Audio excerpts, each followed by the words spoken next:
കോൺഗ്രസിന്റെ ഏറ്റവും പ്രധാനപ്പെട്ട വോട്ട് ബാങ്ക് എന്നത് ന്യൂനപക്ഷങ്ങളാണ്. അതായത് മുസ്ലിം സമുദായത്തിൽപ്പെട്ട വോട്ടർമാരാണ്. അതിലും കുറച്ചുകൂടി വ്യക്തമായി പറഞ്ഞാൽ ലീഗിന് വലിയ സ്വാധീനമുണ്ട് കോൺഗ്രസിന്റെ പല വിജയത്തിന്റെ പിന്നിലും. UDFിനുള്ളിൽ കോൺഗ്രസിന് കരുത്തായി എല്ലാ കാലത്തും നിൽക്കുന്നത് ലീഗാണ്. മലബാർ മേഖലയിൽ പല മണ്ഡലങ്ങളിലും UDFിന് കരുത്തായി മുന്നേറി നിൽക്കുന്നതും ലീഗാണ്. അതുകൊണ്ട് പല അവകാശവാദങ്ങളും ലീഗ് മുൻപോട്ട് വയ്ക്കുമ്പോൾ കോൺഗ്രസിന് തള്ളിക്കളയുവാൻ സാധിക്കില്ല. അത് 5ാം മന്ത്രി സ്ഥാനമാണെങ്കിലും 3ാം സീറ്റാണെങ്കിലും ഒക്കെ കോൺഗ്രസിന് അങ്ങനെ ലീഗിനോട് മുഖം തിരിഞ്ഞു നിൽക്കുവാൻ കഴിയാത്ത ഒരു സ്ഥിതിവിശേഷമാണ് നിലവിൽ കേരള രാഷ്ട്രീയത്തിൽ ഉള്ളത്.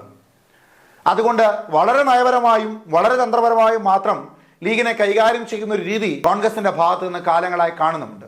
അതിന്റെ ഭാഗമായാണ് രാജ്യസഭാ സീറ്റ് ലഭിക്കുന്നതും പ്രധാനപ്പെട്ട ഇടങ്ങളിലേക്കൊക്കെ ലീഗിനെ പരിഗണിക്കുകയും ചെയ്യുന്നത്. അതിൽ മറ്റ് ഘടകകക്ഷികൾക്ക് ചെറിയ തോതിലെങ്കിലും ചില അസൂയയും ചില വിഷമങ്ങളും ഉണ്ടെങ്കിൽ പോലും അവർ UDFിൽ ദുർബലരാണ് എന്ന ബോധ്യം ആ മുന്നണികൾക്കും ഉണ്ട്.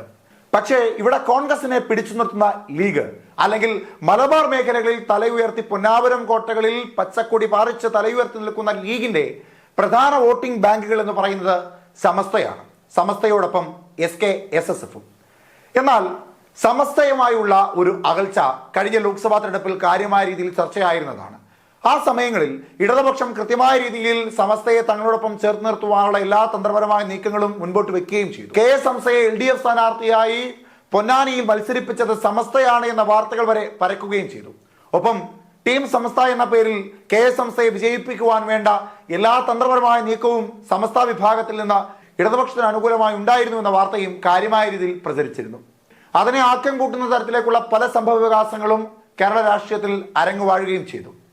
പ്രധാനമായും ഇടതുപക്ഷത്തിന്റെ മുഖപത്രമായ ദേശാഭിമാനിയിൽ സമസ്തയുടെ നേതാക്കന്മാർ ലേഖനമെഴുതുന്നു. ഇടതുപക്ഷ പാർട്ടിയുടെ വേദികളിൽ സമസ്ത നേതാക്കന്മാർ പങ്കെടുക്കുന്നു. ലീഗിന്റെ പല അഭിപ്രായങ്ങളോടും പൊതുവേദികളിൽ വലിയ അകൽച്ച വ്യക്തമാക്കുന്ന രീതിയിലുള്ള പ്രതികരണങ്ങൾ സമസ്ത നേതാക്കന്മാർ നൽകുകയും ചെയ്യുന്നു.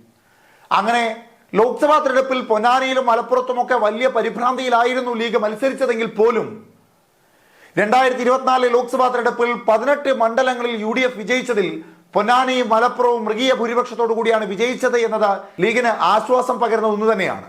എങ്കിലും സമസ്തയുമായുള്ള അകൽച്ചയുടെ ആഘാതം കൂടുന്നതനുസരിച്ച് മലബാർ മേഖലയിൽ ലീഗിന്റെ ബന്ധങ്ങൾക്ക് വലിയ വിള്ളൽ ഉണ്ടാകുമെന്ന ബോധ്യം ലീഗിന് കൃത്യമായുണ്ട്. അതിൽ ഏറ്റവും പ്രധാനപ്പെട്ട ഒരു വിഷയമായി മുൻപിൽ നിന്നിരുന്നത് PMS സലാമും സമസ്തയുടെ നേതാക്കന്മാരും തമ്മിലുള്ള അകൽച്ചയാണ്.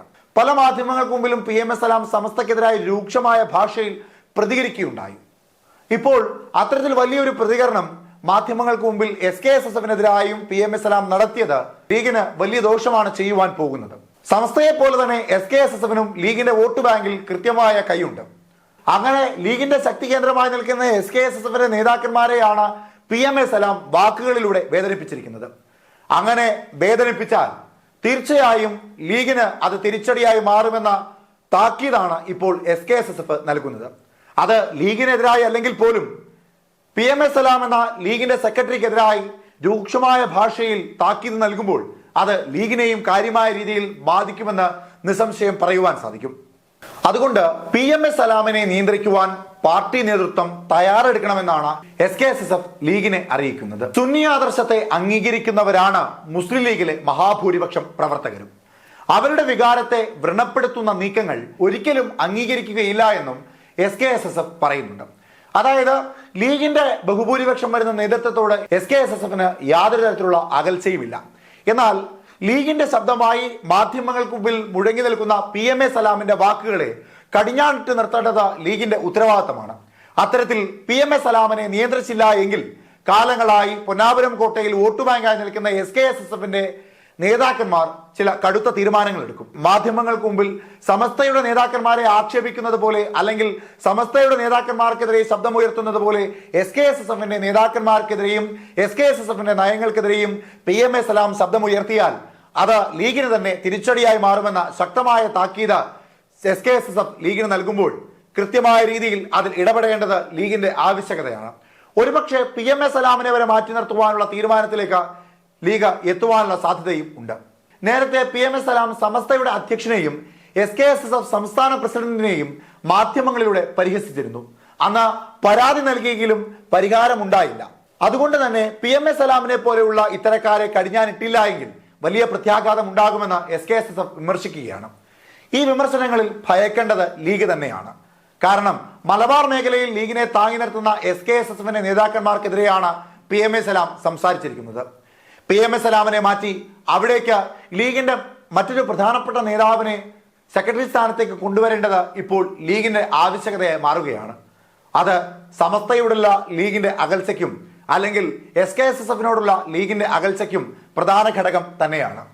മലബാർ മേഖലയിൽ മുസ്ലിം സമുദായത്തിൽപ്പെട്ട വോട്ടർമാർക്കിടയിൽ എല്ലാ കാലത്തും സ്വാധീനം ചെലുത്തുന്ന ലീഗിന് പിടിവള്ളിയായോ അല്ലെങ്കിൽ താങ്ങായും തണലായും ഒക്കെ നിൽക്കുന്ന പ്രസ്ഥാനങ്ങളാണ് SKSSFും സമസ്തയും.